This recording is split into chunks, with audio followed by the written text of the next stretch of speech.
ఏ విధమైనటువంటి cine background లేకుండా ఇండస్ట్రీలోకి అడుగుపెట్టి కెరియర్ మొదట్లో అసిస్టెంట్ డైరెక్టర్ గా పనిచేశారు నటుడు నాని. ఇలా అసిస్టెంట్ డైరెక్టర్ గా మొదలైన ఆయన ప్రయాణం ఎంతో మంది సీనియర్ దర్శకుల వద్ద అసిస్టెంట్ డైరెక్టర్ గా పనిచేశారు.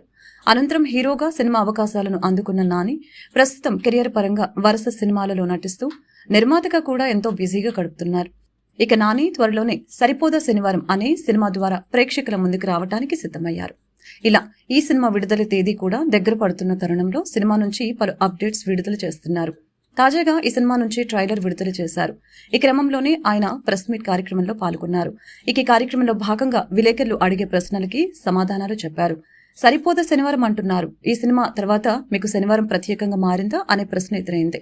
ఈ ప్రశ్నకు నాని సమాధానం చెబుతూ, నాకు చిన్నప్పటి నుంచి శనివారం అంటే చాలా ప్రత్యేకం. మనకు అప్పట్లో స్కూల్ పై పెద్దగా ఆసక్తి ఉండేది కాదు. అందుకే సెలవు ఎప్పుడు వస్తుందా అని ఎదురు చూస్తూ ఉండేవాడిని. శనివారం వస్తే తదుపరి ఆదివారం సెలవు కాబట్టి శనివారం కోసం ఎదురు చూస్తే ఉండేవాడినని తెలిపారు.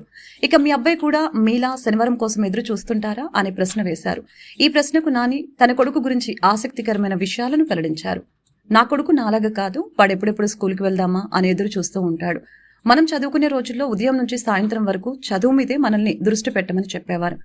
కానీ ఇప్పుడు అలా కాదు. పిల్లలకి ఎన్నో రకాల యాక్టివిటీస్ స్కూల్స్ లో చేపిస్తున్నారు కనుక వాళ్ళకి స్కూల్కి వెళ్ళటం చాలా ఇష్టంగా మారుతుంది. ఇప్పుడు నా కొడుకు జున్ను ఇంత చిన్న వయసులోనే పియానో చాలా అద్భుతంగా వాయిస్తాడు. వాడికి ఎంత ఇష్టం అంటే అంత తొందరగా పియానో వాయించడం నేర్చుకున్నాడు.